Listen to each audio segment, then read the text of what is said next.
Hello everyone, আসসালামু আলাইকুম। কেমন আছেন সবাই? আশা করি সবাই ভালো আছেন। আমিও ভালো আছি আলহামদুলিল্লাহ। আজকে বানালাম একদম গাছপাকা টমেটো দিয়ে কোনোরকম ফুড কালার ছাড়া টমেটো সস। দোকানের অনেকদিন মজুতজাত টমেটো সস খাওয়ার চেয়ে এটা খাওয়া অনেক ভালো। এখন টমেটো সিজন আছে, দাম কম, তাই বানিয়ে রেখে দিলাম। নিয়েছি একদম গাছপাকা টমেটো।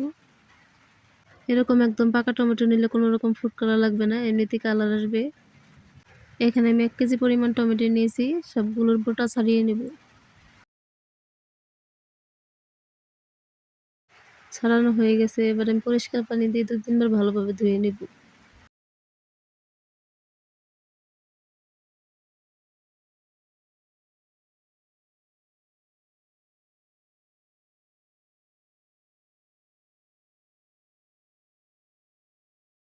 ধোয়া হয়ে গেছে, মাশাআল্লাহ কি সুন্দর কালার এসেছে দেখুন। এগুলো আমি নিজে কিনে নিয়ে এসেছি গাছ থেকে, এখন ভিডিও করা হয়নি আর কি। এখন কেটে নেব সবগুলো। এখন অনেক বৃষ্টি হচ্ছে, তাই ভয়েস দিতে সমস্যা হচ্ছে, তার জন্য দুঃখিত।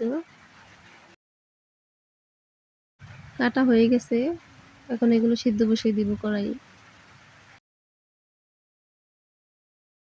দিয়ে দিই 5-6 কোয়া রসুন, 2 খণ্ড আদা, 2টা শুকনা মরিচ, 3টে সাদা এলাচ, 2 খণ্ড দারচিনি, লবণ আর চিনি পরিমাণ মতো। দিয়ে দিব অল্প একটু পানি দিয়ে ঢাকনা দিয়ে নেব। বলক আসার পর নাড়াচাড়া দিয়ে আবার ঢেকে কিছুক্ষণ সিদ্ধ করে নেব। আরও কিছুক্ষণ সিদ্ধ করে নেওয়ার পরে ঘুটনি দিয়ে ঘুটে নেব ভালোভাবে। আপনারা চাইলে ব্লেন্ডার দিতে পারেন। এবার এটা অল্প একটু ঠান্ডা করে ভালোভাবে ছেঁকে নেব।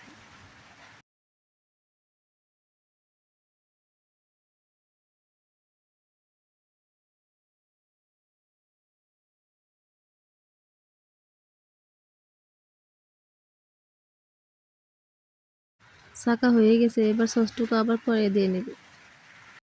3-4 মিনিট নাড়াচাড়া করার পরে দিয়ে দেব কালো গোলমরিচের গুঁড়া আধা চা চামচ। দিয়ে দেব টেলে নিয়ে গুঁড়ো করা শুকনো মরিচের গুঁড়া। আর দিয়ে দেব 2 চা চামচ তেঁতুলের কাঠ, 2 চা চামচ ভিনেগার।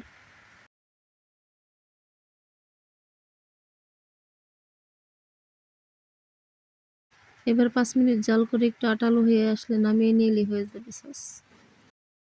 নেড়ে চেড়ে ঠান্ডা বানিয়ে নেব বয়ামে তোলার জন্য। দেখুন একদম পিওর সস, এতে কোনো কালার মেশাইনি। মাশাআল্লাহ অনেক সুন্দর কালার এসেছিল। এবার এটা বয়ামে তুলে নেব। এই টমেটো সসটা নরমাল ফ্রিজে রেখে দিলে সারা বছর পাস্তা, নুডলস, সিঙ্গারার সাথে পরিবেশন করা যাবে, কোনো সমস্যা নেই। এই সসটা একদম দোকানের সসের মতো হয়েছিল। আপনারা অবশ্যই একবার বাড়িতে বানিয়ে ট্রাই করবেন। আপনারা যারা এখন পর্যন্ত আমার ভিডিওটি দেখতেছেন কষ্ট করে, আপনাদের সবাইকে অনেক অনেক ধন্যবাদ। ভিডিওতে অবশ্যই একটি লাইক করবেন। লাইক করলে ভিডিও বানানোর আগ্রহ কিন্তু বাড়ে। আপনারা যারা নতুন আমার চ্যানেলে, তারা অবশ্যই চ্যানেলটি সাবস্ক্রাইব করবেন।